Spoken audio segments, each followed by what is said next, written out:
Hi everyone, I'm Kylie and I was confirmed this past Easter, and I just wanted to share something that I wrote to describe my transformation process. So, I initially came to RCIA to reconnect with my faith. Though I was baptized and received my first communion in Pleasanton, church and religion played less of a role in my life after my parents divorced. I can't say that I had specific expectations of this process, but I wanted to find out what my connection with God was supposed to look like. My favorite Monday night quote was ironically titled Transformation.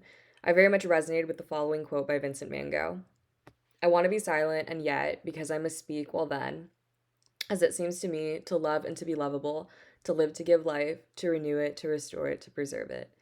This past year, I underwent different forms of transformation, some of which surpassed the context of religion. My thought process very much paralleled that of Van Gogh. In the midst of transformation, how do I respond and what will I say? I came into this process not knowing what a sponsor was, but I'd say that meeting Sarah was the most pleasant surprise of my RCIA experience.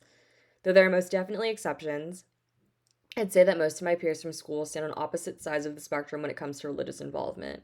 It seemed that the only two options were to be raised in a religious household and to continue one's expression of faith through religious collegiate organizations, or to not practice religion at all. I think Sarah's story offered a fresh perspective that I very much resonated with. That religious transformation will surpass the duration of the confirmation process, and that this transformation can take on many forms.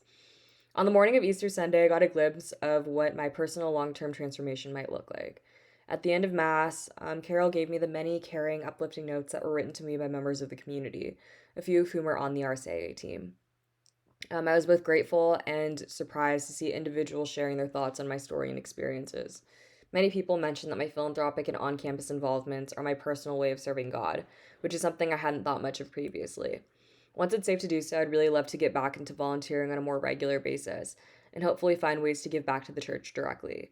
Overall, this process has taught me that my lack of theological understanding doesn't prevent me from developing a connection with God.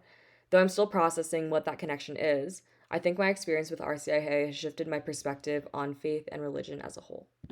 Thanks for listening, and I hope you have a good rest of your day.